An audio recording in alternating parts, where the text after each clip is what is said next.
Welcome back, and we are going to the governor of Lagos State, His Excellency Governor Sanwo-Olu. Welcome, sir, to the platform. Can you hear me loud and clear? Yeah, Pastor Kojo, I can hear you loud and clear. Good afternoon. Thank you very much for taking out time at a very short notice from your busy schedule to be with us. We really appreciate it. Thank you very much. I just had to come out of also a security meeting that we're having, and it's still going on now. But it's glad to be on your show. I think this is the second or third time I have had the opportunity. First of all, I must tell you that we are on the streets, and word on the streets commend your leadership,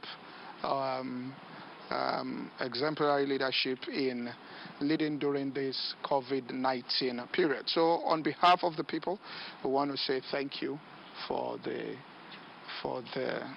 leadership that you have provided for this state and also at the national level. Thank you very much. Thank you very much. These are all trying times for all of us, and I think we cannot continue just to give excuses. We just need to continue to have an A team at all times and see how well we can put this behind us. All right, sir. So I have 5 questions to ask. I have 20 minutes. I want to get all my questions in. So the first question is, how worried are you about the impact of the pandemic on the state's ability to generate revenue? Well, I mean, like any chief executive who look into the future and see dwelling revenues coming in, you will be worried. So I'm certainly worried. And if you look at our revenue profile, it's largely driven by PAYE, which is a tax of all of the staff of both the private and the public sector citizens in our state. They constitute a very decent amount of the revenue that we generate. And so what that means is that when there are reduction in jobs, or maybe when companies cannot pay their staff as regular as they should pay, then you certainly can begin to see some decline in your future earnings. But what are the things that we think we need to do? We'll set up a small post-COVID cabinet war committee. And so one of the things we're looking at is what are the new creative ways in which we can have new revenues coming in. And so that will happen in our ability to have services that are not on our front line, but are things that we need to raise the capacity internally for us to be able to entice our citizens to come in and raise those revenue. And what do I mean? Revenues around giving CFOs, revenues around services that are customer dependent, that they want this service, but they want government to do it quicker and faster for them. You know, what is the turnaround time when people come and ask for building approval? What is the turnaround time for people to have planning approval, for people to have title documents? You know, these are some of the things that we on our own can say to ourselves, we need to up our game such that a lot more people can come back to us, and these are services that they require, and we'll see some growth in our revenue lines in those new areas. And also, let's look at the informal sector, people that are really not doing anything in terms of being on the tax bracket, you know. So it's getting to a stage where the informal sector, even if it is 1,000 naira, even if it is 2,000 naira, you know, we need to be very creative on how we come into terms with that. And part of the things that we need to be doing in going forward is data. Data is so critical now for us as a state, you know, and I imagine for us as a nation, that it becomes, you know, what can help both national and sub-national be able to account for their citizens, know what they're doing, and be able to, you know, serve them better. And by so doing, you know, you can still see some improvement in your revenue. But, you know, I've also had conversations with the organized private sector, and I've said to them that we're at a time where we cannot afford to have any form of job losses, right? As much as possible, let us keep our people in jobs.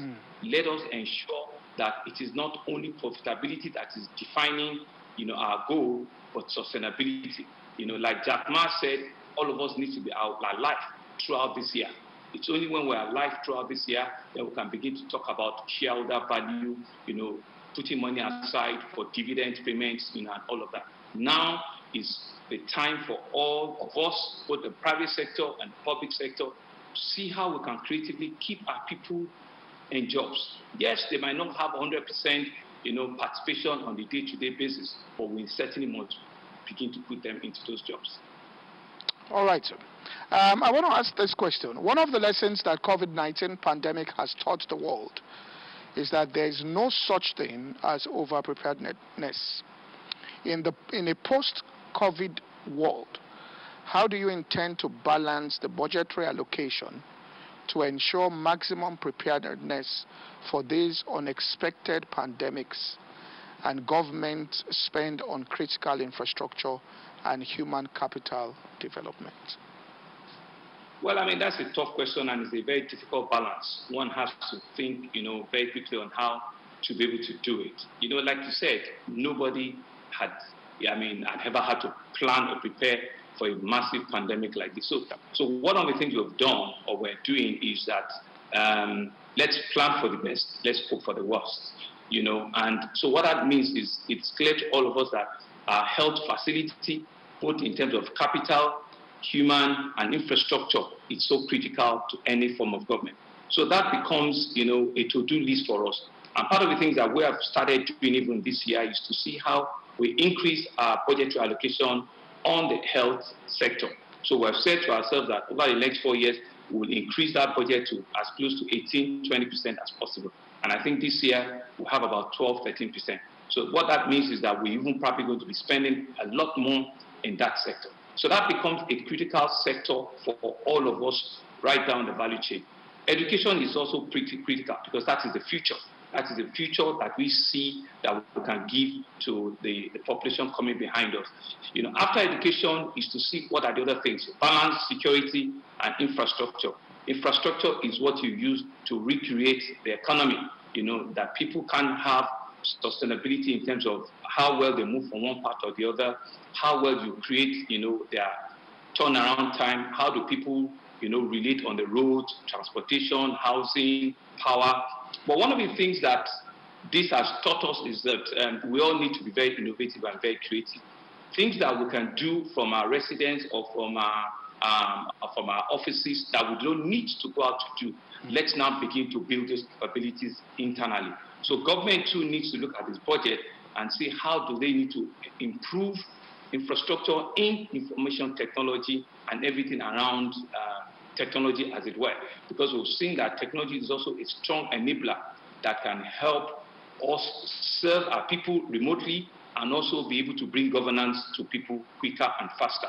Right? But security is something that you still have to spend on, and infrastructure is also still something that you still have to spend on. Because given the size of the country that we have, given the size of the state, we need to continue to, provide major infrastructure, for our people. So the balancing thing there is to see how we cut, on our overhead expenses. What are the trimmings that we need to have as a government? What are the things that we can do away with? What are the wastages that we can very well, compartmentalize? And what are the capital expenditure that we need so critical that will leapfrog us? And like I said, health will be critical. Education will certainly be critical. Infrastructure, both real hard infrastructure and the internet infrastructure is also critical now for information technology, because it has shown us that these are some places where we also need to put money in, and ensure that security, which is also a paramount, to do for government, we do not waste time on all of these things at all. All right, so I want to go to the health sector, but the way the question is many private hospitals are now beginning to turn away sick patients due to the fears of COVID-19. What is the state government doing to prevent avoidable deaths that are beginning to occur as a result of hospitals turning away critically ill patients who actually may not have COVID-19 but can't access quality health facilities as a result of some of the recent closures of such facilities? Well, I mean, it's a very tough learning time for all of us. So, yes, there are few private hospitals who did not on their own went through the protocol of having the capacity to have to be able to treat a COVID-19 patient, and who erroneously have brought some of these patients into their facility, and they've all gotten infected. So all of us have learned that very quickly. So, but what have we done as a government is to see that we cannot do it by ourselves. So we want to develop the capability of this private health institution. So we have a pharma, which is a government reformed agency that scales up, their process and their capacity for them to be able to understand the protocol and be able to teach and treat COVID-19 patients. So that is going on, right? And we have that seamlessly with some institutions that have said that they actually want to be able to treat, COVID-19 patients, and we're indeed glad and happy for that. The few ones that we've had to either close down or need to go and reassess is just for a week or two. So what we're doing is we're just trying to disinfect them.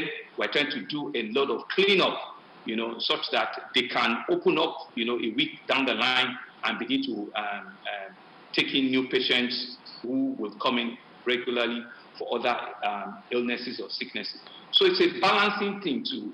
We have communicated to them transparently to say that if you want to be able to bring in and treat COVID-19 patients, these are the protocols. Let us work with you. Let us help develop, the trainings that your staff require so that you don't infect yourselves and infect your staff.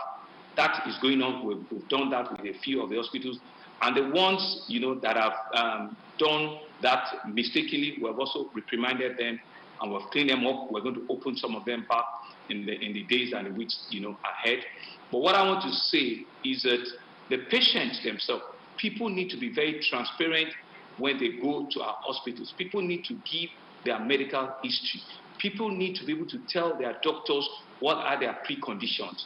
Where have they been to? What have been their travel pattern? It's only when you also transparently give your medical professionals this information that they will be able to very quickly either diagnose or ascertain, what needs or what you require.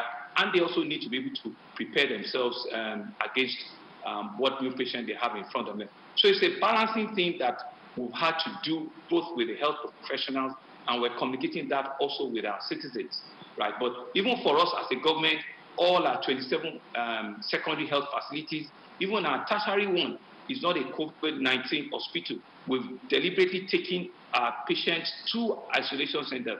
We have 6 of them now, and we also have designated hotels that are holding beds, about 10 or 12 of those ones, which we're currently using for strictly COVID-19 cases.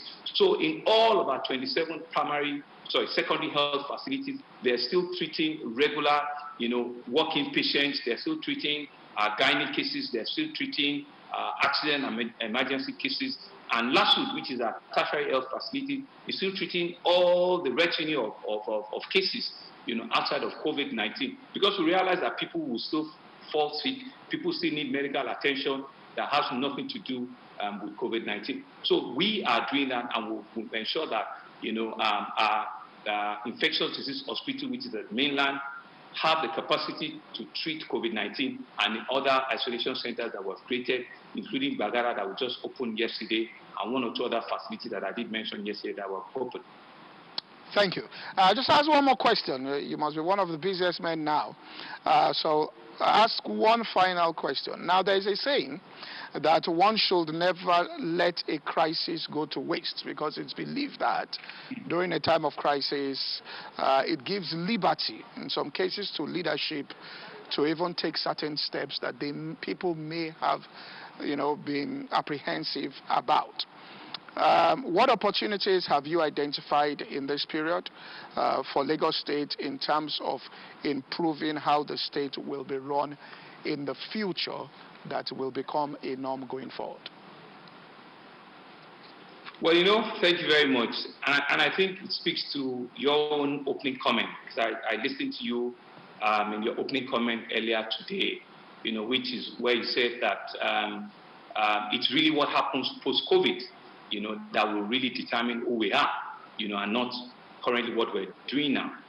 Yes, it's great to be there, managing all the crises, but really, what lessons do we learn? How do we respond, even post-COVID-19, as people in front position of leadership, as a government, and as a nation? And I think that speaks to, our being. I think one of the strongest things I have learned, and I will be taking into my decisions going forward, is that we need data. We need to be able to predict where people are. What are people doing? What are the demography of the citizens you have? Let us be able to have a functional data and an identity. The countries that I imagine have been able to do a lot quicker and faster compared to us, have identity. Such that, when people come in, it's a unique identity. Who Sanwo-Olu is specific, and it's something that you can hold on and can see. So that's some of the things that we believe that we need to do, and we need to be able to wrap up, capabilities in such areas. And there's really nothing like, being over-prepared. These are some of the things that I've also learned. That in a crisis situation like this, you certainly should not be afraid to make mistakes. Make mistake, learn from it very quickly, move on, and see how you develop new capabilities even after making such mistakes. So for us is to see how you plan out after a war. So some of the things we will be doing is to see how we ensure that governance, get closer to people, governance get faster, to people, and governance, is not something that you procrastinate for a long time. If you need to take a decision, if you need to take a bold decision, take it quickly, take it faster, and stay with it. Stay with the things that would endure. Stay with things that will push, your narratives, positively. And more importantly, be able to communicate transparently with your people. Even when things are going on, tell people the truth. Let people know where you are about all of the things you are doing. When you communicate with people, it helps them being able to plan better, as your citizens, as your workers, as your fellow in the hospital or in the church. So communication is critical, and you must continue, to do that. Make sure that, you surround yourself with people too that can help you, bring continuously and a conversation where, you can solve problems, because solving of problems is something that I realize that a lot of people do not even know what it is or what it takes, to do it. You must ensure that you give people a bit to look, what are the problems we need to solve now? What are the critical solutions that we see, now, and how do we solve them? So for me, these are some of the things that I'm taking away from all of this experience, and it will begin to determine, what kind of leadership you have going forward. Thank you very much, sir, for your time. Thank you once again for the leadership that you are providing during this time. And may the Almighty God bless you indeed in what you are doing. Thank you very much, Pastor Kotu. And you're doing a great job. And thank you very much for being there for all of us. Thank you. Thank you.